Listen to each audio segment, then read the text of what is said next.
My name is John E. Marriott. Join me for a whirlwind journey through 20 years of adventures to the incredible Canadian Arctic. I've been privileged enough to have been there 16 times. In this episode, I want to expose you to some of my favorite images, as well as to the dangers and potential disasters that can await when you venture north, way north, in search of polar bears, muskox, and more.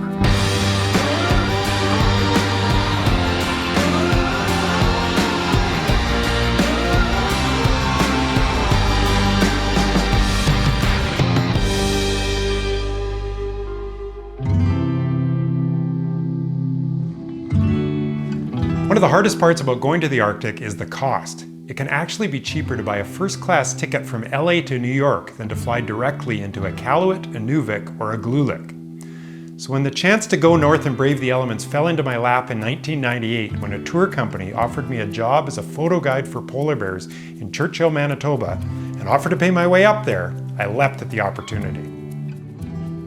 I came home from that trip with a newfound respect for photographing in Canada's Arctic. It was friggin' cold up there. We spent most of the week holed up in the bus-like tundra buggies out on the frozen tundra near Churchill in minus 30 to minus 40 degree weather. It was so cold that there were days that the film was cracking as I was trying to load it into the camera. But I still managed to come home with a few good images and a desire to return back north as soon as I could. I had to wait another 4 years until 2002 before I was able to afford another trip north. This time I drove up the Dempster Highway in the northern Yukon across the Arctic Circle and into the Northwest Territories in the middle of summer. Unfortunately, it wasn't a great time of year to see wildlife, and worse yet, one of my wide-angle lenses was broken the whole trip and I didn't even know it. So I came home with hardly any good images. Almost a decade later, in 2010, I finally got to go to the high Arctic for the first time, well beyond the Arctic Circle, when I took a tour group to the spectacular floe edge off the north coast of Baffin Island. Getting there was half the battle.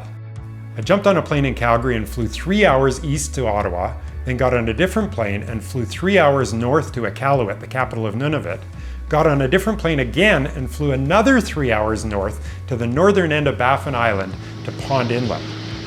From there, in 24 hours of sunlight, we jumped in the back of komatiks, which are basically just wooden sleds pulled by snowmobiles, and we drove 70 kilometers out onto the sea ice. The trip felt like one of the most dangerous and thrilling adventures I had ever been on at that point in my career. We had to continuously jump open cracks in the ice, which is incredibly nerve-wracking when you're riding in a plywood box behind a snowmobile. But the danger didn't end there. We set up camp where the sea ice meets the open Arctic Ocean and had to have a polar bear guide sit up 24/7 to make sure that a bear didn't walk into our midst and tear into one of the tents. The goal of that trip was to photograph polar bears, narwhals, and icebergs. But just because you're up in the Arctic at the right time of year in the right terrain doesn't mean that you're going to have any luck. We saw 24 polar bears on that trip, but couldn't get close to any of them. We also saw a lot of narwhals, but because of a poorly formed floe edge that year, the hunting pressure on the narwhals was so great that we couldn't get close to them either. Thankfully, the icebergs did cooperate, and we managed to get some pretty stunning images of these spectacular frozen ice giants. In the years since that floe edge trip, I've realized that you really do have to expect the unexpected when you're in the Canadian Arctic. Something almost always goes sideways with logistics, wildlife, or the weather. When I flew north with a small group to photograph polar bears at a remote camp on the tundra near Arviat, Nunavut in 2012, the wind was howling so badly that we lost an entire day of the trip because planes couldn't get in or out of the camp. That same year, we had a glorious week full of polar bears the first week of November, and then hardly any polar bears in the second week. And when people are paying $8,000 for a polar bear photography trip, that's a problem. The only polar bear anyone got close to in the second half of the last week was one that got very close. It got through the electric fencing and right into the compound in the middle of the night. Thankfully, nobody got hurt, and the guide safely got the bear back out again. In 2014, I experienced another side of the Arctic's unpredictability. I took a small group to the 74th parallel to Somerset Island in the high Arctic to photograph muskox, beluga whales, and Arctic fox. It rained or snowed every single day, and the bay that we were supposed to see beluga whales in stayed frozen the entire week. We had trouble even leaving the lodge and getting out on the land because the creeks and rivers were all swollen to 5 to 10 times their normal size.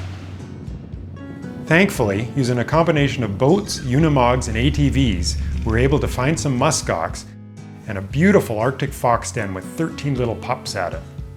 They kept us entertained for hours while we froze our butts off laying on the frozen tundra.